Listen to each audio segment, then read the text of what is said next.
A mobile coop is one of the best ways to keep chickens in the warmer months, but can be a challenge in the winter. Here's how I set mine up for cold weather. I actually started the night before by programming the door to stay shut. That way I don't have to chase them to get them into the coop when I move them.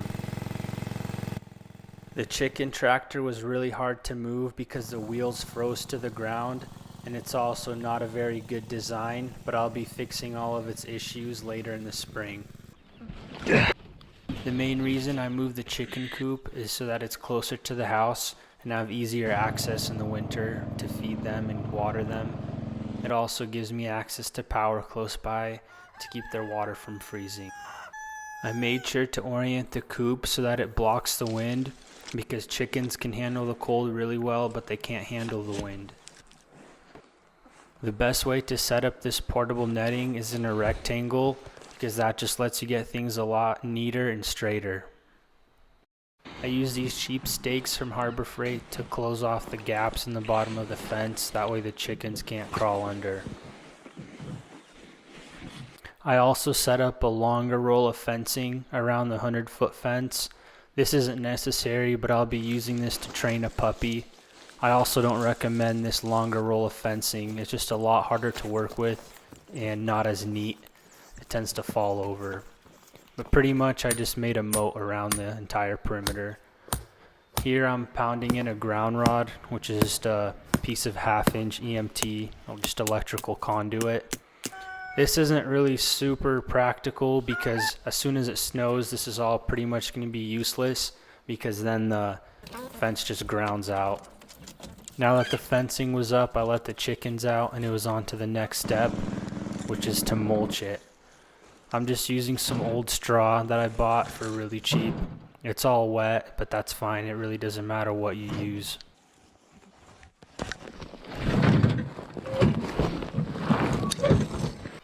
This is known as the deep bedding method, and the reason I'm doing this is because I won't be moving the chicken tractor in a long time. So the way this works is that the bedding, in this case straw, soaks up all the chicken manure and composts it, and that helps with keeping things a lot cleaner and less messy.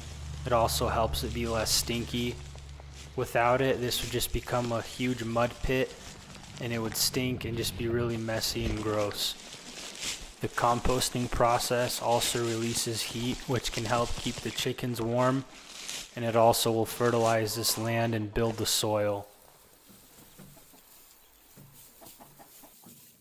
I don't do the deep bedding method the rest of the year because when you move the chickens often, it gives the land time to recover after the chickens have been through it. And it also lets the chickens eat better because they can forage for bugs and whatever they find. And here I'm just using some old brown leaves as my carbon source. And you can use leaves, straw, hay, pine needles, pretty much anything that's dry.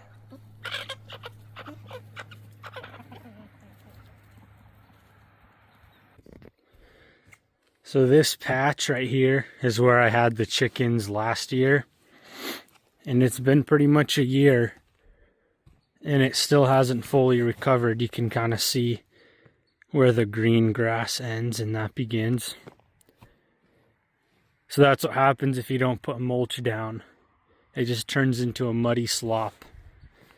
Out of all the different chicken waterers I've tried, this is my favorite one, and it's perfect for the winter because the water doesn't freeze inside the nipples when I use a heater like this, like it does with the cup style waterers. This water de-icer is another reason why I moved the chickens closer to the house. That way I can just run an extension cord to keep their water from freezing. The last thing left to do is to replace the batteries in my chicken door, because in the winter your batteries tend to die a lot quicker. This door also has an app you can use to program it, and in that app there's an ice setting which disables the obstacle sensor and lets the door close even if it senses some ice in the way, which helps. But I also noticed that sometimes if there's a lot of ice, the door just won't open in the morning, so it's still important to check it every morning to make sure it's working right. But usually the door will still close without a problem.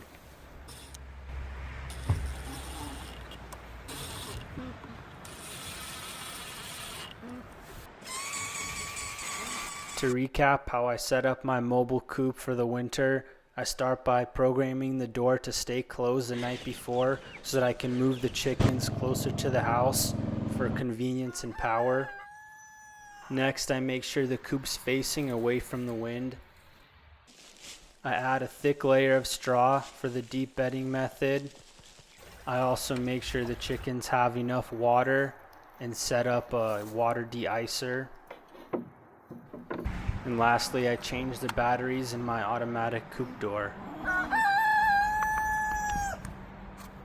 A mobile coop isn't the best way to keep chickens over the winter. A barn or winter shelter or even just a stationary coop would be better, but I've done it like this for several years and not had any issues.